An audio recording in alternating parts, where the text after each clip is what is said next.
Ola, son Mari de Xunqueira e vou falar de algunhas plantas, empezando por a ciruda. A ciruda é unha planta que se utiliza para as verrugas. É altamente tóxica. Córtase o tallo da planta e solta un líquido anaranxado, que neste caso non sabe. Pásase por a verruga e co tempo a verruga vai desaparecendo.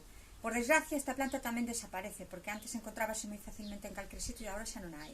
Vamos falar é das malvas. A malva é unha planta que, aparte de quitar unha flor moi bonita para adornar, sirve para as picaduras dos insectos, para as inflamacións das encías e de garganta.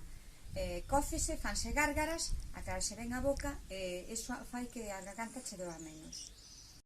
A seguinte planta que vamos falar é a ruda. A ruda ten moitas propiedades. É unha planta moi boa para os dolores de barriga, para a diarrea, e aparte utilízase tamén para problemas de ansiedade e, sobre todo, non sei se é por a súa toxicidade, para repeler as bruxas ou as meigas, como queirades decir. Vale?